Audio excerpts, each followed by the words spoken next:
All right, thank you very much, everyone, for joining us, both here on Zoom and on YouTube. You're welcome to this edition of True Talk with Sam. June edition is actually a mind-blowing session where we'll be talking about how to fill an application form and prepare for an interview. So True Talk with Sam, if this is your first time of joining, it's a monthly talk series where we discuss how to settle in and adapt well in the UK. And we also get some guest speakers to come share lived experience as an internationally educated nurse here in the UK. Now, looking at today's topic, how to fill an application form and prepare for an interview. I was doing the research not quite long. I found out that about 28% of overseas staff are nurses who work in the NHS. And we also have some who work in the community and some in the care home. However, part of these numbers would like to change their roles or change their jobs. It could be probably in the same hospital, or they could want to move to another hospital to get a better role. However, you're going to use either track jobs, NHS jobs, or any of the application software, and you have to fill an application form. And that is where we come in today. And that is why I have my guest speaker, Carol Forde-Johnston. So before I bring my guest speaker, sorry, I won't forget to record this session. Okay. Thank you very much. So that is where we come in today. And we'll be looking at the topic, how to fill an application form and prepare for an interview. So I'll just give a brief introduction of my guest speaker. Carol Forde-Johnston actually started and have been a registered nurse for about 36 years.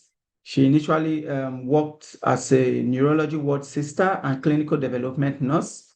She became a lecturer practitioner leading adult nursing degrees modules and a master's in neuroscience course.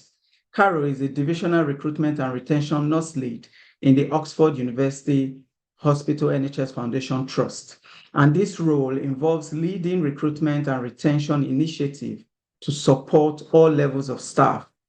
Carol is currently undertaking a PhD in nursing doctorate at Oxford Brookes University, and she's in her final year.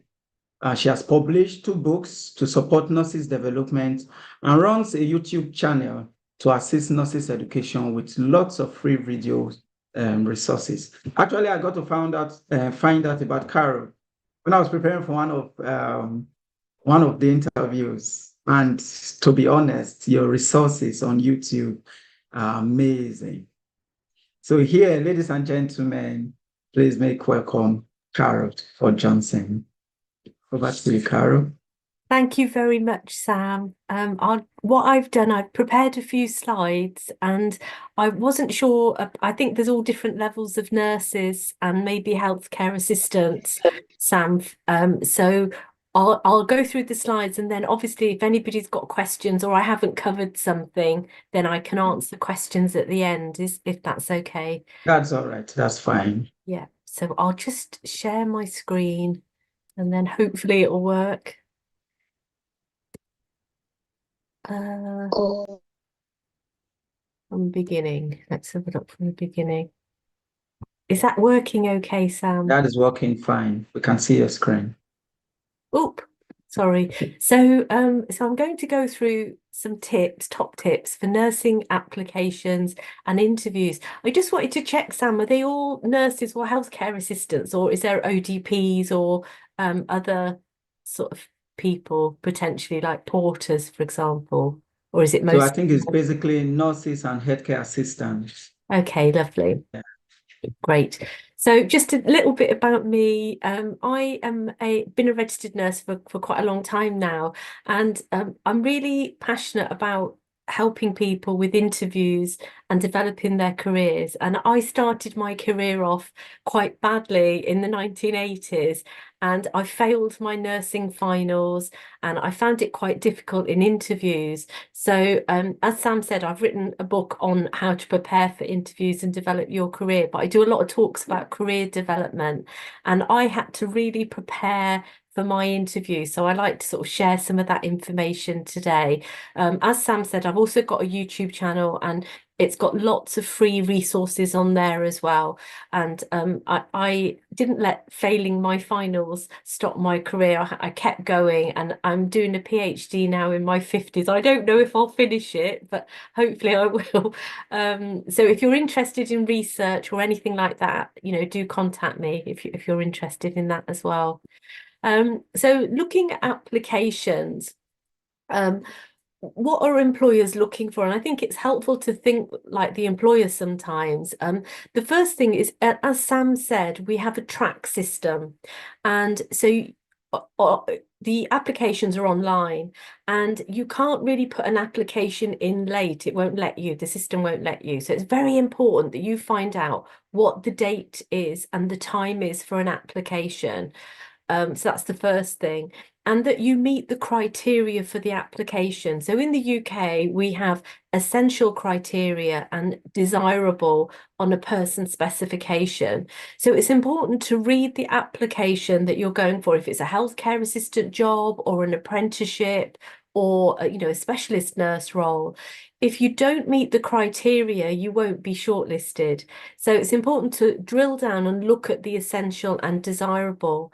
And you also are trying to aim to have a strong personal statement, so that if there is a lot of applications, that yours stands out. And I'll talk a bit about how to write a strong personal statement. And it should be your personal statement. So don't just cut and paste a statement from somebody else. It needs to be personal to you. So some key application tips. It's helpful to look at the job application. So you can go on NHS Jobs, for example, or Indeed. There's these national websites for applications. And I would say if you're aspiring to a certain role, be it a healthcare assistant, or an apprenticeship role, or a specialist nurse, or an educator role, that you download the applications and have a look at some applications in advance, and check the criteria for the application. When you're applying, use clear and concise language and proofread your work so that you haven't got lots of errors in your application. What you don't want to have is just one line or two lines. So I see quite a lot of applications for healthcare assistant roles, and people don't write very much in the personal statement. And when I say personal statement, it might not state personal statement. It might be additional supporting information. It depends on the type of role that you're applying for, but there'll be a space for some free text for you to write down, and they usually give you guidance on what they want in that personal statement or in that additional information. And quite often, sometimes people will use buzzwords, but they don't actually understand those buzzwords necessarily. So don't put in words that you don't understand. Just try and keep it simple, and use words that you understand. And also make sure that your referees, the people that are giving you references, are going to offer you a good reference. So check beforehand that they're happy to give you a good reference as well. And inform the referees as well, that they're going to be asking you for an interview, for references. If you're if you're worried about buzzwords or not quite sure what words mean before you put them in your personal statement, I have got some videos on quality improvement and the terms, risk management, aims and objectives, or leadership skills. So that I've got some videos on different terms and buzzwords that, before you use them, you might want to look at those terms. And the other thing to think about is, make sure that you apply and don't compare yourself to other people. So I've got some quotes here. The curse of comparison will scare you from attempting anything, from Bambamaki Abhiramirani, Pearls of Eternity. And one quote that I've got from me is, don't let other people sabotage your career journey. So block out all that negativity and surround yourself with people who share your aspirations. make sure that you meet the shortlisting criteria, you want to apply for that job and apply. Otherwise, you might regret it. So sometimes I see people sometimes at work that haven't applied for a band 6 or a band 7 role because they know someone else is applying for it. So someone might have said to them, oh, did you know that James or whatever is applying for that role? And it puts them off applying. And I'll always say to them, why didn't you apply? And they'll say, well, I knew someone else was applying, so I didn't apply. And you're sabotaging your own career journey there. Sometimes we are underconfident and we think we won't apply, but it's going to give you experience as well. So don't let that comparison of other people put you off applying, because you don't know until you've applied. You're going to get interview experience if you get shortlisted. So it's always worth applying. So don't let that put you off. Sometimes it can seem like such a massive thing to apply for a job and an interview, especially if you haven't been applying for a job for a long time. Or you feel that there's going to be lots of people applying for that job, but it's just taking that step forward, and thinking about what you've done so far. So when you're looking at your personal statements, it's demonstrating core personal attributes, knowledge and skills, and just reflect on what knowledge and skills that you've got from your past experiences and in your current role. And that's really important to do before you write your personal statement. What experiences do you have? How have you professionally developed yourself? And is there any academic courses that you've completed? And then think about how that experience and those courses align to the role that you've applied for. And that's a great way to reflect on your past experiences and to start to structure your personal statement in that way, on what you've done so far and also what you're planning on doing in the future. So when you're writing a personal statement or the additional information that you need in an application, it's important to spend time on it. And the more competitive the post, the stronger your personal statement needs to be. So if you know that there's going to be lots of applications for this role, you want your personal statement to stand out from other people. And the best way to do that is to have some practical examples in there that show impact that you've made in whatever role it is, because you're marketing your experiences, your knowledge and your skills. So try and prepare some examples before you start writing. Read the job description before you think about those examples as well. And think, when you go through a job description, often you'll see key headings on that job description and key areas of responsibility. So you're wanting to think about, what examples have I got? So if you're going for, I don't know, band 6 leadership role, you might see transformational leadership, or you might see on an educator's job description, stuff about education. So you're wanting to pull out those key areas of responsibility in the job description and think about, how can I demonstrate those key skills?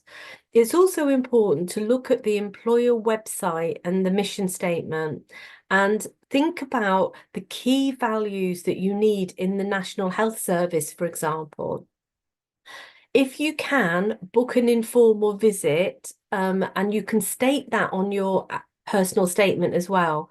If you can't book an informal visit because the job is a long way away, but you can still sort of point out that the key, why you've applied for the job, and link that to the employer values, for example.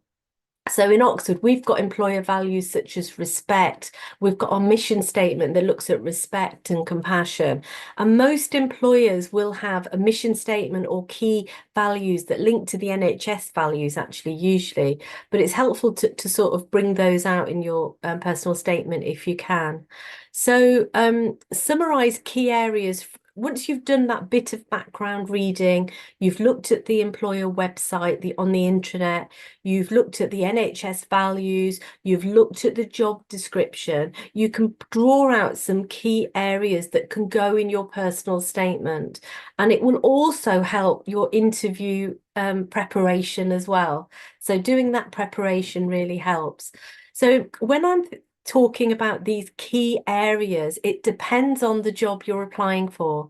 So if you apply for a healthcare assistant job or a nursing assistant job, for example, you're going to see areas like compassionate care or team working.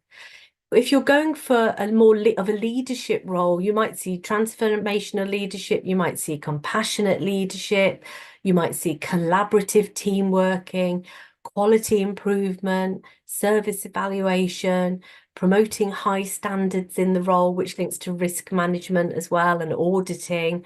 You might see staff education and supporting team members, or health promotion and research. It very much depends on the role that you're applying for. But doing that background research, it's helpful to write down those key terms and words. And that's why those videos that I mentioned about explaining some of those key terms and words might be quite helpful. It depends on the job that you're sort of looking for. When you write the additional statement and personal statement, you use free text. So you tend not to, you shouldn't really write lots of bullet points, and you should always adhere to the guidance. So when you apply online, there will be specific guidance in the sections that you write on an application form. So it might have something written like justify your reasons for applying and highlight your key attributes and skills for the role. Or it might just say, write a personal statement related to this role and not give you much advice on it. It depends on the job. But try and keep the personal statement and your application concise. You don't need to repeat lots of words and lots of areas. As I said, don't use buzzwords unless you understand them or check the meaning before you use them. And remember that when you go for a job, you might be asked about that personal statement. So I've been in interviews, because often I'm the second or third interviewer, and the lead interviewer has taken the personal statement and said, oh, by the way, I like the fact that you wrote about quality improvement and quality assurance in your personal statement. Do you want to tell me a bit about that? And if you've used those words and you don't understand them or you don't remember, it can catch you out. So just be aware that anything you write in your personal statement needs to come from you, needs to be about you, and you need to understand those words. So an example structure for a simple personal statement or the additional information, you might start with an overview of past experiences, academic achievements, and your values. It depends on the role, but stating that you've worked as a registered nurse for however many years and summarizing those different areas, summarizing the academic achievements and your values. And that's the same whether you go for a healthcare assistant role right up to, I don't know, a matron role, really. Why, the next section might be about why, or paragraph might be about why you aspire to that specific role, that specialism, or that employer. And then why they should employ you. So you may be passionate about that area. You might have developed your knowledge and skills, across different fields. It might be that you've just gained a passion for that area or an interest. You could link it to a dissertation if you're newly registered. But why have you applied to that specific employer? The values might align to your values. And then the next bit might be to highlight key areas of the role that you're applying for to practical examples where you can demonstrate that you've made an impact in your current role. And so if you are applying for a band 6 role, for example, as a team leader, you might have a practical example where you've supported newly registered nurses or healthcare assistants or student nurses in your current role, and that's really aligning to that band 6 role. So what you're showing the employer is you're developing those skills, you're demonstrating some of the skills of the role that you're applying for. Now, if it's a healthcare assistant role, it could be that you've looked after somebody in your family. It could be that you have developed caring for other people or working in a team, maybe. You might have worked in a food bank. think about opportunities and where you've worked before and how you can demonstrate the skills that they are looking for in that role. And the other thing to say is when you're writing a strong personal statements show impact. So rather than just saying, I've worked in a food bank for the last year or for the last 3 months, supporting people and families, what impact have you made? So it's about the fact that you have I don't know, worked with people, spoken to people, you've developed your knowledge of working with people with different needs, people that I don't know, organizing and managing the tables on the food bank, and or if you've worked in a shop, you've got customer care, and you might have worked in a restaurant where you've been you work under pressure, you're having to work with different people from different backgrounds, and with different needs. You might have worked with people with disabilities and a range of needs. It just depends on the, as I said, on the role that you've worked, what role that you've worked in, and what the role that you're applying for. And it's important then as well, once you've highlighted those key areas and those practical examples, to try and end on a positive. So talk about your future career, your ambitions, your aspirations, and what you're hoping to achieve. And that's sort of quite a nice sort of structure as an example. The other thing, as I mentioned, outcome and impact sets personal statements apart. So over the last 3 years, I've supported new starters in your area, for example, newly registered nurses or students or healthcare assistants. But it's almost like, well, so what? What is the impact of that? And the impact might be that some of those new starters evaluated and said how well that you'd supported them. It might be that you've recruited students to your area because of the support that you've given, that you've improved the support in the area. And that would be the same for anything that you put in your personal statement. Just think at the back of your mind, well, what impact have I had? I've worked in a food bank, so what? What impact did that have? I regularly conduct audits as a band 5 or as a band 6 maybe, but so what? What do audits do? Audits help to improve patient care. And you can have learning from audits. So it's sort of not just putting that you conduct lots of audits, it's what was the impact of that. My role as a link nurse, you might be, I used to work in neurosciences, and we used to have lots of link nurses. So I was a link nurse for multiple sclerosis, for example. So what was the impact of that? I was able to bring my knowledge back to people. I did a poster in the area to help develop people's knowledge and skills, which impacted on patient care. So it's those little bits of extra on the so what and the impact that is a strong personal statement. So when you're giving examples, try and choose your best examples. So examples were maybe where you provided compassionate care, where you worked in a team, where you led or you collaborated or you acted as a link in an area. If you're looking at sort of higher level, band 6, band 7 nursing roles, looking at quality improvement and service improvements important. Now, you don't have to have completed a quality improvement project, but what is quality improvement? You can improve quality by in your day-to-day role, by communicating well with patients, by meeting their needs. But if you're looking for a band 6 or band 7 role, what's really helpful is to start linking to quality improvement in your area, whether it's in the community or in a clinical role, in a hospital role, for example. And we have now quality improvement hubs. So I know, so to make your personal statement stand out, try and find out what quality improvement is going on in that area.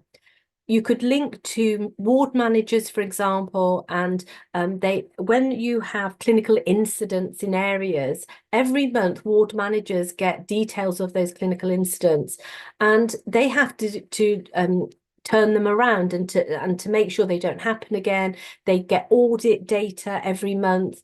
And it might be that you do a really simple quality improvement project, or you link to quality improvement projects, so that when you write your personal statement, you can say you're part of a team that's looking at trying to improve quality in this area. And it doesn't have to be a massive, complex project.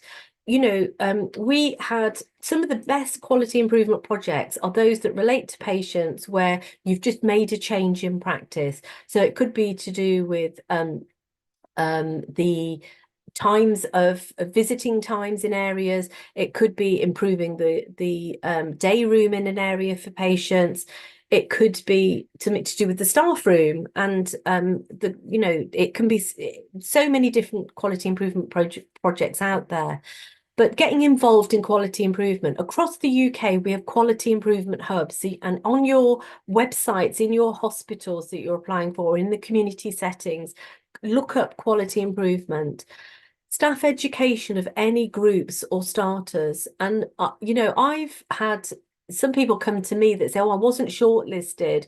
And when I looked at their personal statement, they didn't put down that they supported new starter nurses or healthcare assistants in their areas, but staff education for any groups of new starters, and any sort of local projects that you're doing, any charitable work that you've done. And academic achievements such as specialist courses, assignments, or publications.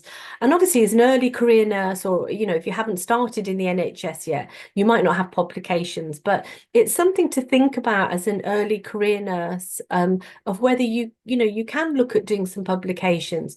You can write a publication that is about your personal experience as an international nurse, or as somebody that's applying for a healthcare assistant role. You don't have to have lots of references. A lot of journals, nursing journals in particular, want to hear about your experiences as a healthcare assistant, on your journey. And people, they're looking out for people to write for their journals.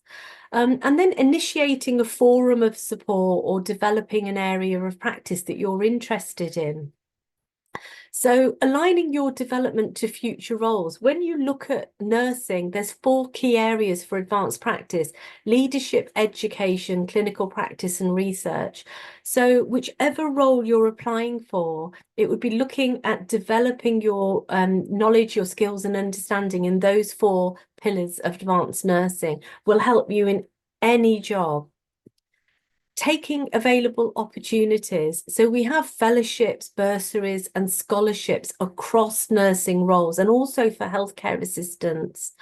You might see secondments where there's a secondment opportunity for the role that you're aspiring for 6 months or for a year. And you can apply for that secondment. Usually you have to get your manager to agree that you can go off and do that secondment for 6 months, but it gives you some great experience to put on a CV.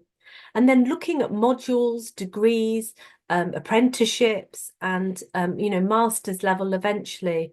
And when I started my nursing career, I didn't have a degree in nursing then. Years ago, we didn't have to have a degree in the UK in the 1980s, but I did modules very gradually to keep going. It's like having those stepping stones. And I did modules to get a degree, and then to get my education course, and then my master's over a long period of time. Doesn't matter if it takes you time, but it does help to align those modules and degrees. And then networking, sharing, communicating and sharing your work. We have shared governance councils in a lot of hospital trusts and community trusts, and in private settings as well. And looking at linking with local and national forums and charities. So the Royal College of Nursing and Unison have got lots of local and national forums, and supporting others in your role, in the role that you aspire to as well. And by taking these opportunities, you can then use them to put them in your personal statements. Because if you've looked at doing some of these, taking these opportunities, you can highlight them in your personal statements. And your personal statement aligns to your interview as well. So all the things that you've, all those key areas that you've demonstrated in your personal statement, you can draw out in your interview and your interview questions as well. So if somebody asks you, well, how do you assure quality in your role, and you're going for a band 6 or a band 7, how would you assure quality? You can talk about the quality improvement project that you're linked to. You can define what quality improvement is by all that background information that you've done before. If you're looking for some support with personal statements, I've got a video on how to write a personal statement specifically for a healthcare assistant or support worker application on my YouTube channel. One for registered nurse band 5s and one for band 6 or band 7 senior roles, because there are different levels of roles of how to structure those personal statements in just a little bit more detail for specific roles, but the principles are the same as to what I've just sort of mentioned. And then looking at interviews, the key thing is you might go for lots of interviews. I've been through, when I first went for my team leader role, which is like the equivalent of a band 7 role, I had to go through 3 interviews and I didn't think I'd get the role. And I got very disheartened, but the further up the career ladder you go, the more interviews you'll end up going for. And your career journey is going to be unique to you. So don't compare yourself to others, but do keep going. Align your career goals to your practice experiences and be proactive, network and look for those opportunities. And if you're not valued, so if you're not getting promoted in your current, where you are currently, then look for other opportunities and look for other employers. So some tips to help your development is to firstly know what jobs are out there. So as Sam said, looking on NHS jobs, looking at Indeed, going on to employer websites as well. And then knowing how to access support, supervision and career advice. So I'm a recruitment lead in my trust, but wherever you work, try and network with people. Having Sam laying on this session is really helpful as well, but networking with people where you work as well. And aligning your professional and academic development, as I've mentioned earlier, is really important. Rigorously preparing for applications and interviews, and be patient and don't put pressure on yourself. So the first thing is, what are employers looking for in interviews? That the first thing is they're looking that you understand what you've applied for. What do you know about this specialist field, this area, this role, or this service? And this employer as well. How is this role different to your current role? Will you be able to manage the additional responsibility and achieve a healthy work-life balance? So some of the questions they might ask is, what do you know about this role? What do you know about this specialist field? Why have you applied for this role? So you need to understand the role and the employer and what the role's about to be able to answer and structure those sort of questions. The second is that you've got the knowledge and skills to do the role. So they might ask you questions about the values of the trust, NHS values. They might ask you about aspects of the role. So drilling down on the job description is very important, because they shouldn't ask you anything that's not down on that job description, really. There's going to be some aspects of what you've applied for. They might ask you about your communication, collaborating with others and working with others in teams, and can you cope with future challenges? And the third thing is that you're the best candidate for the role. So questions they're going to ask you, they're going to be differentiating you between other candidates. So you're wanting to make sure that those answers are in depth, that you're trying to make them as strong as possible, and that they're aligned to the job description and those transferable skills. The higher the band, the more competitive. So I would say if you're going for a band 6 or a band 7 role, it's going to take you a day or two to really prepare your answers for those jobs, and also preparing what you're going to say. So you don't have to learn it off by heart, but you need to structure your answers so that you know that if you're asked a question on quality and evidence-based practice, that how are you going to answer that question? Not just being vague and quite descriptive and saying, well, I always provide quality care. How do you provide quality care? And being specific on how you've influenced quality in your role. What does the role the specialist feel entail? Now, booking an informal visit is helpful. If you can't book an informal visit, and this is really for higher level roles, so band 6 and above, really, but even band 5s, you know, some band 5s are very competitive if they're a specialist area that's, you know, very popular, for example. You can book an informal visit and visit the area, go and talk to the people that are leading the recruitment, recruitment. And if you can't book an informal visit, you might be able to email or book a virtual meeting, perhaps. But if you're, say, going for a specialist nurse role, I would expect specialist nurses to talk to key people in the role, other specialist nurses in the role, or advanced nurse practitioners, for example. If you're going for an education role, it's the same, or a leadership role. You should be talking to the matrons in the area or the recruitment lead. Ask them about the challenges in the role. So when you go for an informal visit or you have a virtual chat with someone about a senior role, it's about asking them about the role. What are the current priorities in that role? What are the current challenges in the role? And that will give you so many indications that you might be asked for in the interview. So if the challenge at the moment is that the service is being integrated with another service, you might be asked about integration of services in your interview. So it can give you some tips for the interview.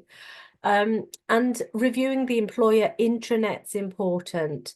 Research the specialist field. What's very important when you go for interviews is the what are the standards? What are the benchmarks for that role? Now, if it's a healthcare assistant role, it's going to be things like the NHS values. You should know about the 6 C's, for example. The 6 C's in the NHS, like compassion. If you are going for a role that's a specialist not role, what are the national standards for that specialism? So if it's A&E, we've got waiting time standards, for example. But if it's a stroke, we've got a lot of NICE guidelines standards for stroke in the NHS.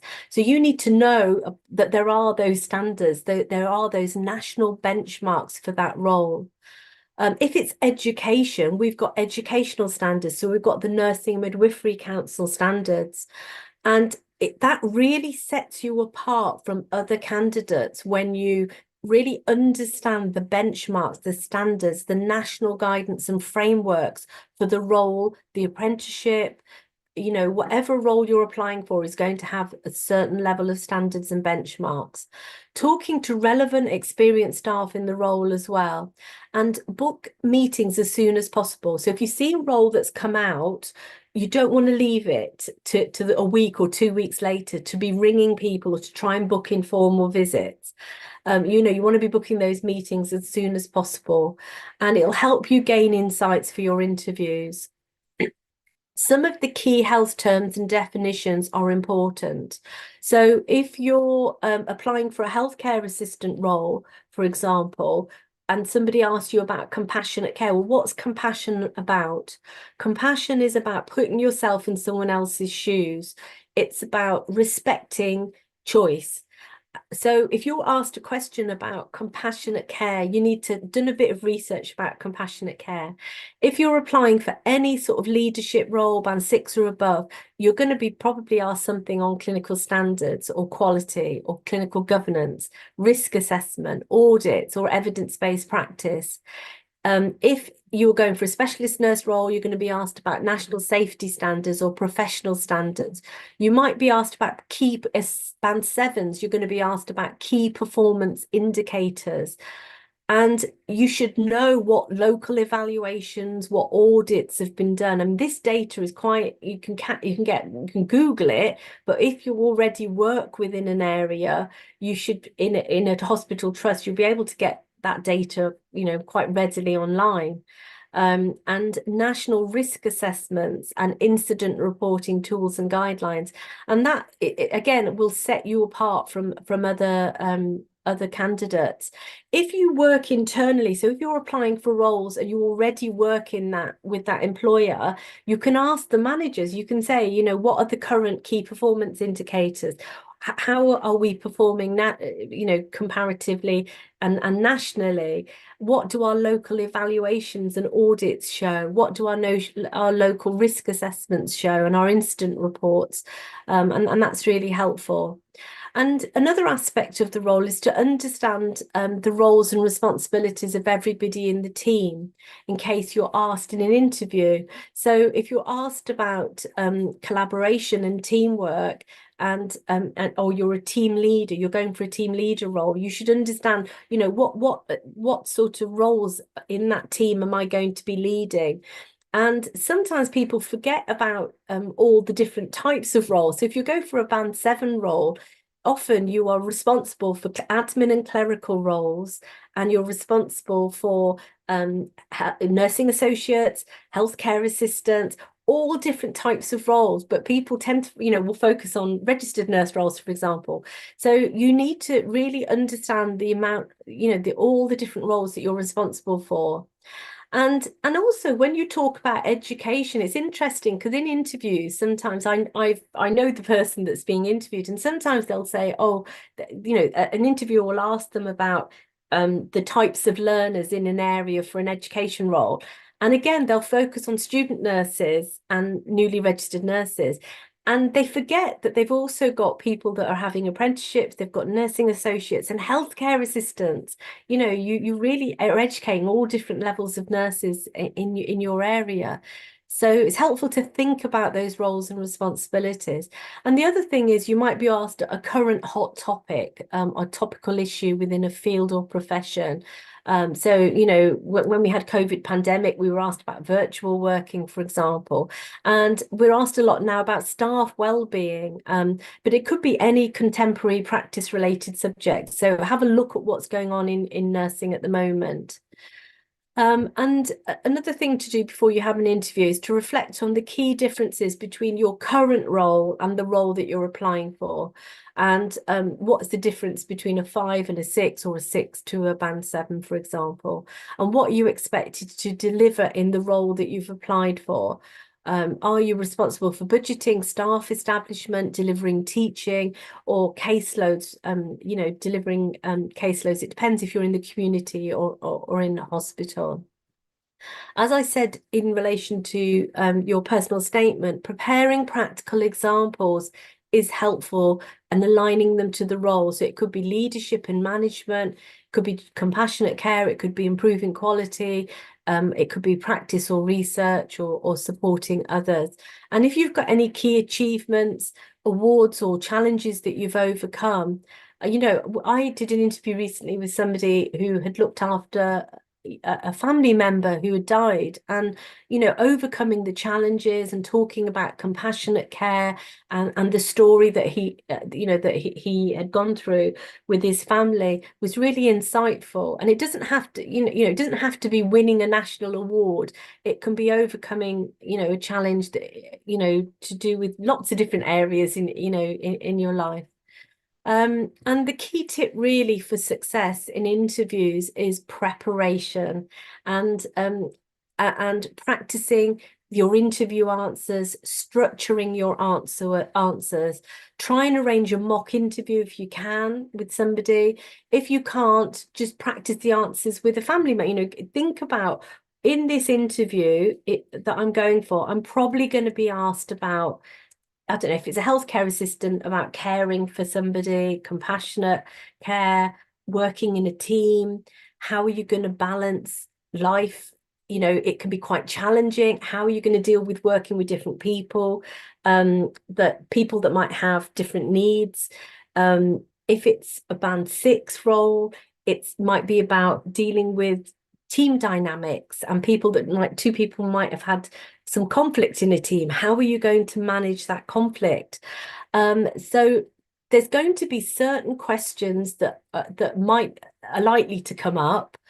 They may not word them in that way, but they're going to be questions about people management, for example, if it's a leadership role, team and organizing your team.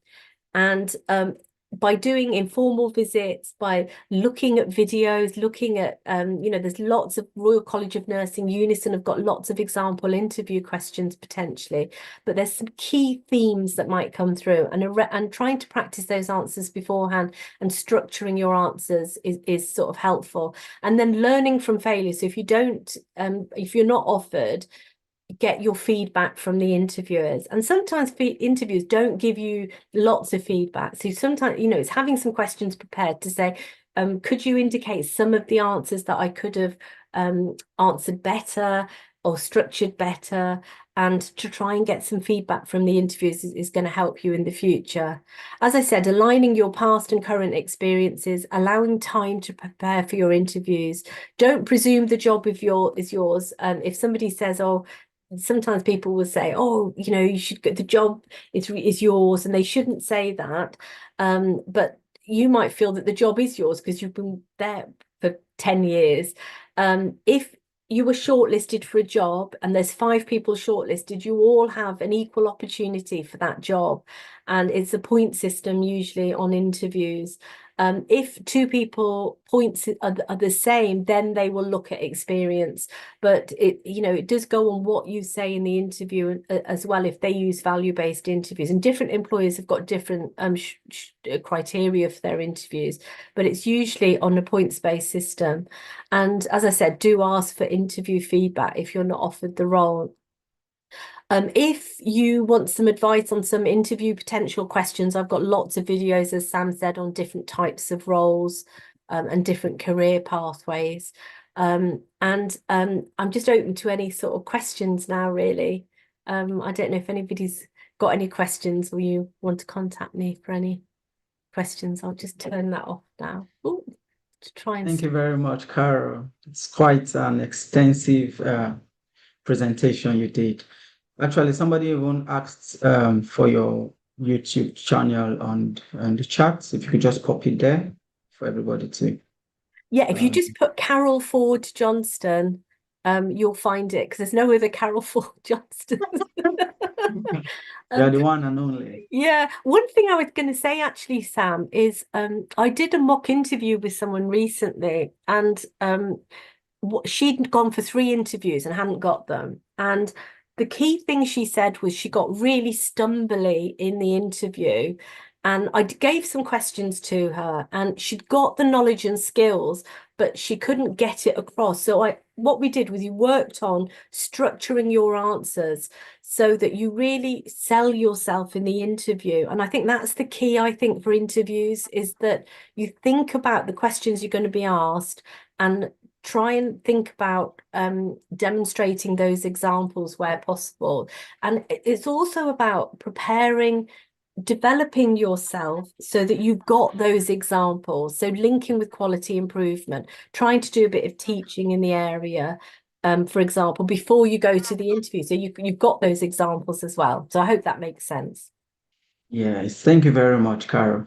While we await questions, because we're live on YouTube and likewise, I have a question. You talked about booking an informal visit. Now, a lot of persons here were not used to that back home, and we might feel that it could lead to bias. Can you explain more about that? Peradventure, someone sees me and probably was expecting someone different, even in an informal interview. I think it could lead to bias during the interview process. What do you think about that? I mean, for me, an informal visit is helpful for you to get a feel for the area if you don't know the area. And by going years ago in the 1980s, we expected anybody going for a senior post, we just expected people, 2 or 3 people, all the different candidates would come for an informal visit to get to know the area. Now, you don't have to do an informal visit, but it's more for you to get information from them about the role. And it shows that you're enthusiastic about the role. So I know a lot of managers that if people come for informal visits, they're not biasing. What they're seeing is somebody that's enthusiastic about and enough to go for an informal visit. They want to know about the role. So I would say don't let that put you off at all, that people are going to be bias because you've gone for an informal visit. When you go for an informal visit, obviously you need to be professional, and you're led by them. They will show you around the area. So the informal visit really is to be shown around the area or to chat about the role. And two key questions I would say is asking about priorities in the role, and is there any challenges? What are the current challenges in the role? And that'll give you lots of tips for your interview.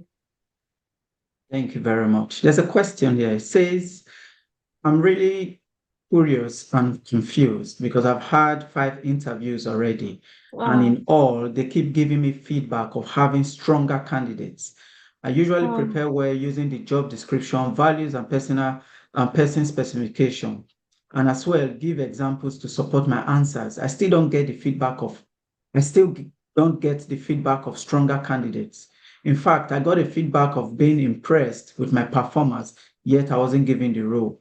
Please, I need enlightenment on what they mean by stronger candidates and why I'm not getting the roles. oh. Thank you, Shirley, for your feedback. So I just saw something there. So, I mean, it's really difficult to say because it's really, really difficult because it's individual to every interview, and it is so disheartening. So I really feel for this person. I don't know, do you know what the name is? That's Grace. Grace, I really feel for you, Grace. I mean, without me talking to you and talking through some questions and answers, I might be able to get to the bottom of it. So getting a mock interview if you can. Maybe I'd be really happy to do a mock interview with Grace if she can go. I won't want to put my email up here, Samuel, but Yeah. go through Okay, she Samuel and could I can reach give me. Yes, then I yeah, could I can link give up you to my you. email address. And what I could do maybe is give you some questions from the pretend questions from the last interview that you had, Grace, and then see how you answer. And I could potentially give you some tips to you structure your answer. Obviously, I can't do that for everybody, but Yeah. I'm very, and I don't get payment. I don't want any money from anybody. I don't offer like consultations or anything like that. But if I'm free, I'm very happy to give you some advice on your interview. And it is very disheartening. All I can say is when you get your interview feedback is to ask them, you're in your rights to say, well, how could I have, and it's quite difficult sometimes when you get that phone call because you're disappointed, but actually when they say, well, you didn't give enough with your answers, say, well, could you be a bit more specific? So ask them, don't be afraid to ask them to be a bit more specific. But it would be trying to get some interview advice. I mean, what I would say is trying to be specific and focused in your answers, but giving depth to your answers with examples. But I mean, I'm very happy with Grace to sort of meet her to try and do virtually to try and get Yeah. to the bottom of some of her answers. Yeah, so I'm really sorry, Grace, though, that you've put yourself. Don't be put off. Keep going, and I'm very happy to give you some support. Thank you very much. We have Godwin, your hands up. Hi, Godwin. Hi, Carol. Hi, Hi. Samuel. Yeah, Yeah. before I ask my question, I just want to say a very big thank you to Carol. It's been educative, and I've had some points I noted them. So thank you so much. Oh, thank Thank you, you. Sam. Yeah. So my worry is like I didn't to find out during the stage for interview preparation when when they have to shortlist names of candidates who are to attend the interview.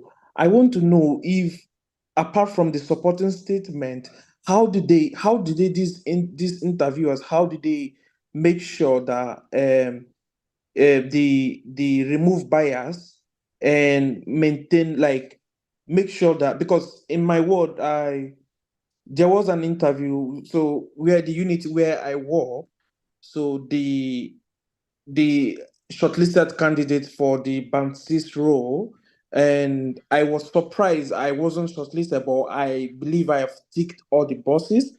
And they just told me, unfortunately, there's no feedback to why I wasn't shortlisted.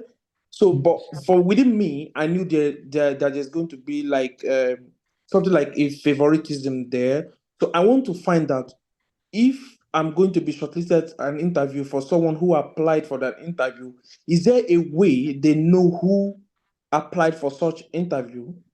That's what I want to know. How they Yeah. maintain confidentiality and make sure that there is no bias So I just needed to find out. Yeah, and Godwin, thank you for your question. And it's a really important question. Now, as a recruitment lead, I know that on track, the track system, Godwin, we don't have the names of candidates. So employers are trying, I mean, this has been an issue, and I'm sure that there has in the past been biases. And if people can see names, maybe I can't say people aren't biasing, and it's wrong, it shouldn't happen. And I don't agree with agree with it. It's terrible, that people aren't being shortlisted. So I would say that on the track systems, so employers that use track systems, they can't see names. Now, if you're not shortlisted, I would say you should be, because it's a band 6 role as well. Was it in an internal post, or was it in a trust or community? Was it with an employer that you didn't work with? Or did It you was an work? employer I work with. In Okay. fact, the same unit, yeah. Okay, so I would take that higher. Do not, if you feel that they had biased your shortlisting, you are absolutely at rights to go above and beyond and go to the HR leads and say, I would like more information as to why I was not shortlisted. They should give you a reason for not being shortlisted. Now, it might be, Godwin, that they had a lot of applicants. They can sometimes have applicants that are also band 6s. Was it a band 6 you went for? Or a band? Yeah.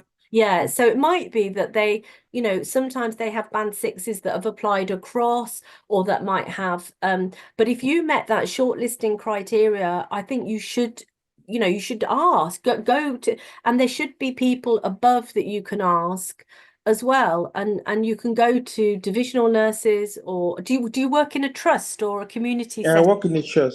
Yeah, I mean, if you feel uncomfortable with the fact that you weren't shortlisted and others were with similar experience, and it's not about, you don't have to, you can just say, just I'd like a bit more information to see why I wasn't shortlisted. Absolutely ask for that and go above whoever told you that we're not allowed to give you the reasons. I think that's unacceptable myself. And you can go to Freedom to Speak Up, you can go to people in the trust, but don't just take that. If you really feel that they were unfair with the shortlisting, you should take it further, definitely. Okay, Yeah. because I just needed to make sure that the names of those who applied for the Yeah. post is not at the stage of shortlisting, because they Yeah. shouldn't know who applied for the role No, till they the interview. absolutely shouldn't. And if they use track system, and it might be that it was done fairly, Godwin. So it may very well be that it was done fairly, and that they had so many candidates that they had to shortlist it down to 10 people, for example. So sometimes if they are inundated with candidates and they have a lot of candidates, the shortlisters are allowed to look at the experience, the academic qualifications, and if people have got a lot more experience and a lot more leadership courses, for example, they may have shortlisted down to sort of 4 stronger candidates. But if I think you are at rights to ask for more information if you felt that they were being. Do you know if the other candidates had similar experience to you? There was someone who had the same experience with me but was shortlisted. You see So that, so yeah, it does sound that you should check, you should ask, and there should be a HR lead wherever you work. There's people above that you can go, that you weren't happy. Did you talk to the manager or the recruitment lead about it at all when you weren't shortlisted? yeah, I talked to the matron. So Yeah, she was just, I could sense that was very unwilling to engage, because she just said, yeah, like we said in the email, that it's just at the shortlisting stage. If yeah, it was at an interview stage, then they would have had more things to yeah. tell me about the feedback. But unfortunately, the shortlisting stage, that they don't give much feedback. So that's what she Well, said. did you go to the HR about it? No, I didn't want to push more because I didn't know how to push more. Oh, I mean, you're not being, I think it's perfectly okay to go to HR and to say, I'd just like a bit more information, or where do I, and you can go to HR confidentially as well. You could go to HR and get some advice and just say, because it may be that I mean, what you want to know is you'll probably be fine not being shortlisted if you knew that it was because your, I don't know, your personal statement wasn't to a good standard, because then you can work on it. What's awful for you is you don't know why you weren't shortlisted. And I think, it's not fair. You need to know, was it because if you met the shortlisting criteria, was it because the other candidates were stronger or had a stronger personal statement, or there was a lot of candidates, applicants? And I think it's, it's right that you pursue that and check on that, Godwin. So then it puts your mind at rest that you know that there wasn't bias. Yeah. Yeah. So Thank you so much, Caroline. I wouldn't just take it though, Godwin. I would check with HR. Yeah. And I know it feels uncomfortable because, you don't want to pause, you might want to go for another band 6, but I get that totally. But I think it sounds unfair that they are not saying why, even if they said that the personal statements were stronger or they had more stronger experience. But from what you're saying, the other candidate is similar level and similar experience. It might be that you didn't write enough in a stronger personal statement, you didn't write enough, you need to structure that personal statement a bit more, but you need to know that, don't you? You need to be told. So thank you so much. no problem. Thank you very much. We have a question here from Shirley. Thank you very much. I have a question. Is it okay to construct one's personal statement using subheadings based on the person's specification? For instance, like education, qualification, skills, attributes, and so on.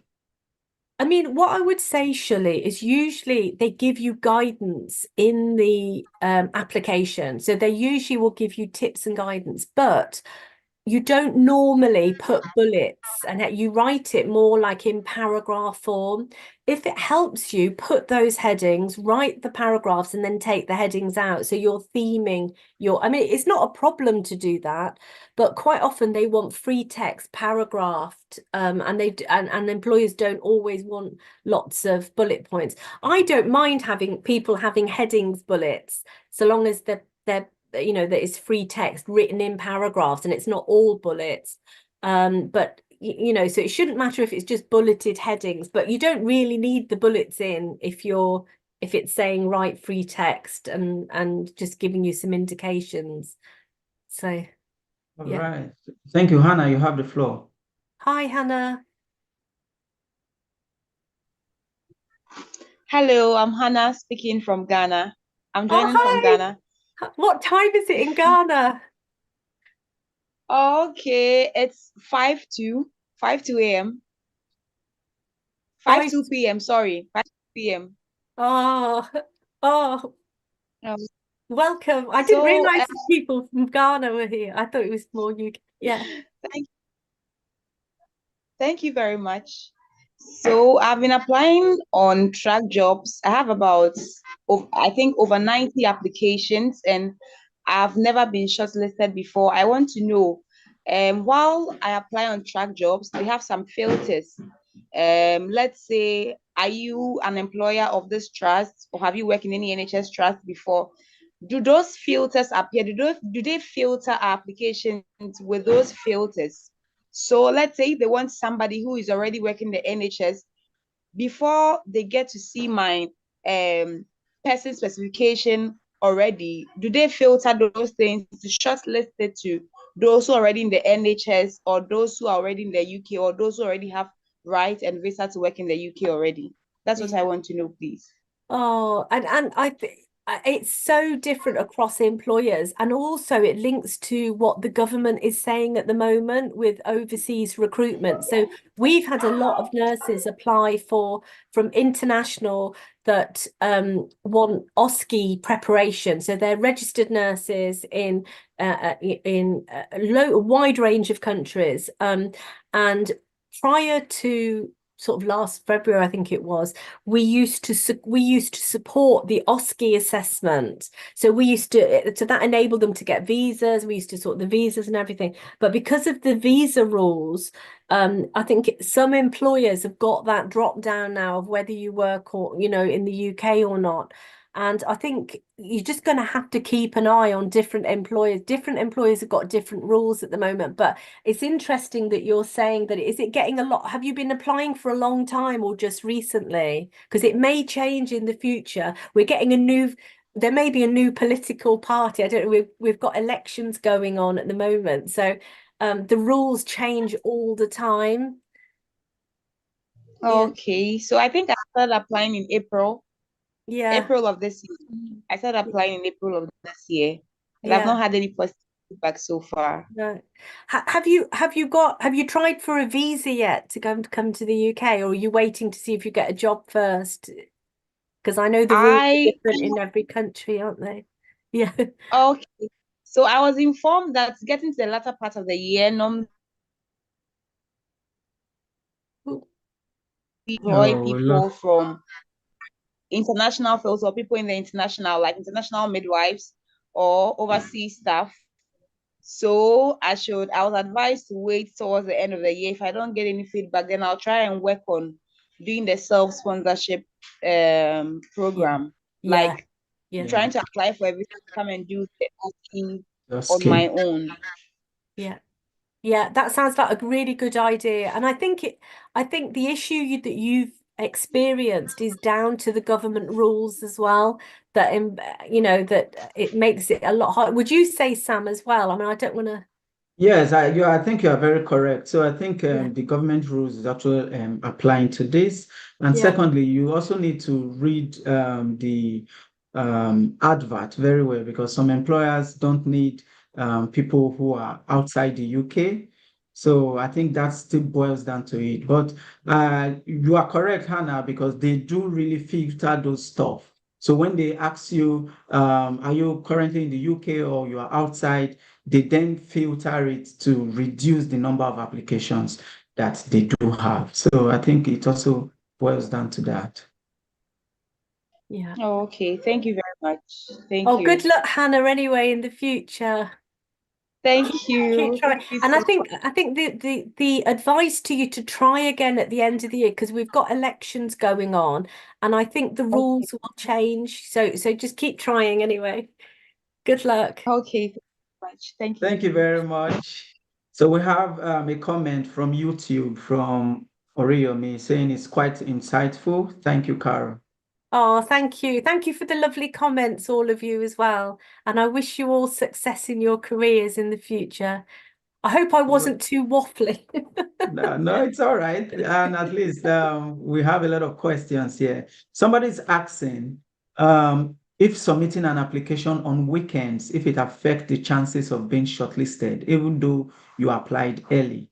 Not at all. If it doesn't matter when you apply, if the deadline is, say the deadline is, I don't know, next Friday, you can apply right up to the Thursday, right up to the deadline.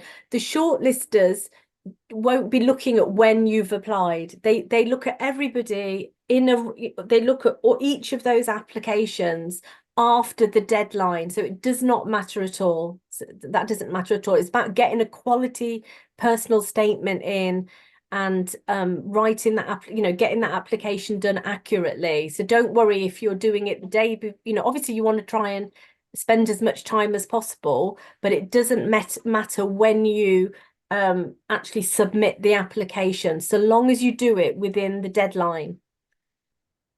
Thank you very much. I have one final question. If